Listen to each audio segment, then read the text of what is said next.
ജീവിതത്തിൽ മികച്ചതിനു വേണ്ടി കാത്തിരുന്നാൽ പലപ്പോഴും മിച്ചം വന്നതിനെ സ്വീകരിക്കേണ്ടി വരും. കാത്തിരിക്കാനുള്ള നല്ല മനസ്സും ക്ഷമയും നല്ലതാണ്. പക്ഷേ കാത്തിരിപ്പിന് ചില അപകട സാധ്യതകളുണ്ട്. അത് നമ്മുടെ ജീവിതത്തിലെ അവസരങ്ങളെ ഇല്ലാതാക്കുകയും സമയനഷ്ടമുണ്ടാക്കുകയും ഉൽപാദനക്ഷമതയെ കുറയ്ക്കുകയും ചെയ്യും. അനുയോജ്യമായ സമയത്തിനു വേണ്ടിയുള്ള കാത്തിരിപ്പാണ് പലപ്പോഴും പലരെയും, പല ഉപകരണങ്ങളെയും, വ്യക്തികളെയും, പ്രസ്ഥാനങ്ങളെയും പ്രവർത്തനരഹിതമാക്കിയിട്ടുള്ളത് എന്ന് മനസ്സിലാക്കണം. ശരിയായ സമയത്തെടുക്കുന്ന ഉചിതമായ തീരുമാനങ്ങളായിരിക്കും ജീവിതത്തിൻ്റെ ഗതി തന്നെ നിശ്ചയിക്കുക.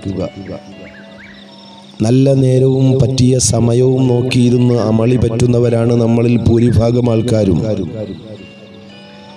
ഓരോ സമയത്തിനും ഓരോ സന്ദർഭങ്ങൾക്കും അപകട സാധ്യതകൾ ഉള്ളതിനേക്കാളേറെ അനുകൂലമായ ഘടകങ്ങൾക്ക് മുൻതൂക്കം നൽകുകയാണ് വേണ്ടത്.